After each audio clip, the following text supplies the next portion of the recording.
To continue on from the last video, I wanted to go even further than simply the case of showing that men and women have biological differences, that people like the alphabet community that don't seem to realize, and the unfair standards used that men put onto women with regards to how they live out their sexual lifestyles under the umbrella of equal standards of life choices.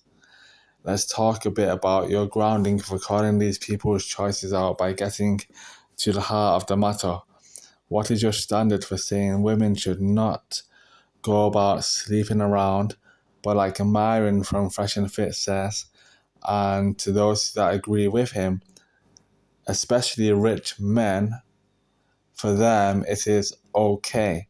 It is an option, as though he is given a special privilege because of his wealth and status. People do talk about this. Men, not all, are quick to call out women for sleeping around, for becoming single mothers. And I agree from a Christian perspective.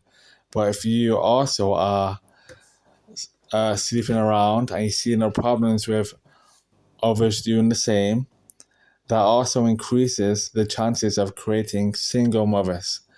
Why are you not okay with one but are with the other?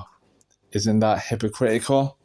As mentioned in my last video, Fresh from Fresh and Fit got his Asian girlfriend pregnant, and a phone call was recorded of him telling her to get an abortion, hence a lack of responsibility for his actions. I, as a parent with a son and 2 daughters, do not want them growing up thinking it's cool to sleep around, creating single mothers and becoming single mothers. I do not want them being influenced by single mothers and full relationship advisors on how to maintain or gain a sexual partner, considering these gurus' track records. When I was a teenager, I was heavily influenced by pickup artists like Mystery. I thought sleeping around was the be-all and end-all to life, but thank God I got married before I would have regretted all of that. What's more impressive, sleeping around with 1,000 different women or sleeping with one woman 1,000 times? Having one woman for a few days to less than a year, or having one woman for 40 plus years with a family that you two created. I know people personally growing up when we were younger, they were the type to sleep around with many women. Over 10 years later, me, the one who didn't engage in that kind of behavior, I'm the only one married with kids. Whilst these guys are lonely or still chasing women into their soon-to-be middle ages. I don't know about you, but I think that's a bit sad. Moving on, is there a gender pay gap? In the UK, there is such a thing as national minimum wage. America has that too, right? That goes across the board for both men and women. To get X amount of money depends on a number of factors.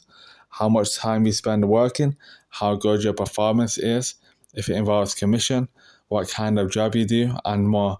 Men tend to work tougher jobs like plumbing, roofing, electricians, bricklaying, sales. Women tend to lean towards teaching, administration, reception, healthcare. Women tend to take more time off work because of home duties and maternity leave. They are less likely to work more. On the other hand, men are able and more eager to work more and take more risks. The thing is, those higher paying jobs are out there. There are female millionaires.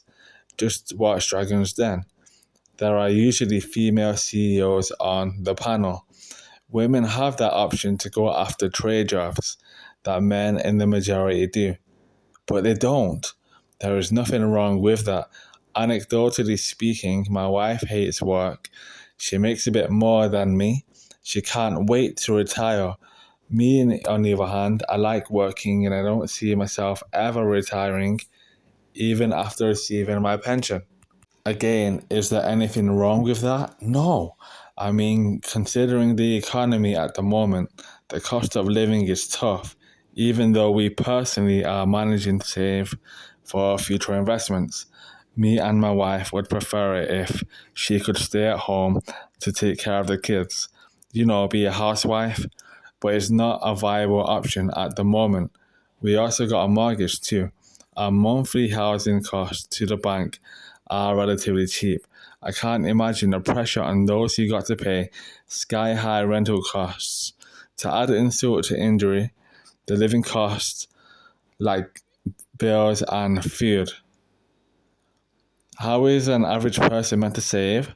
Not to mention low end jobs have economic value. For example, if you're a healthcare assistant and you're amazing at your job, despite being paid national minimum wage, you are needed to help those families who are unable to look after themselves and each other. It is a form of charity after all.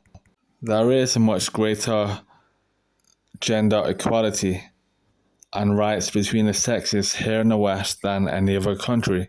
You got to be careful with more Islamic dominated countries like Pakistan and Saudi Arabia. If I might say so myself, do women have the right to take off their burqas if they want to without getting fined or beaten? Can young girls refuse to get married? Can young girls pursue a formal education? These are serious questions that should not be ignored. Did you know it wasn't until a few years ago that women were not allowed to drive in Saudi Arabia? And you're talking about a lack of women's rights here in Western countries? If a man gets hit by a woman without justification other than her knowing she is the weaker sex, uses that to her advantage to inflict pain on a man, shouldn't the man have the right to defend himself by causing pain to the female aggressor without risking going to jail? Why can't men get year-long maternity leaves that are paid up to the 9th month? The last 3 you got to pay yourself. In certain professions, people have to do gender equality courses in order to be qualified. One of the questions asked from memory is based on the NHS. That is, there are far more women than men in the NHS, but more men are in higher paid positions. Is that fair? If you say it is fair, then you apparently got the wrong answer.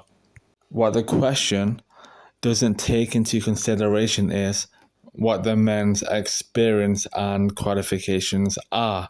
What if they really are more qualified to do the job compared to the majority of women? And the question does not give any information with regards to what the amount of people who applied for those higher paid jobs are. Is it more men than women or vice versa? Without considering these factors, it seems these kinds of courses are more in favor of women without substance to back it up. That'll be all for now. Until then, take care. God bless.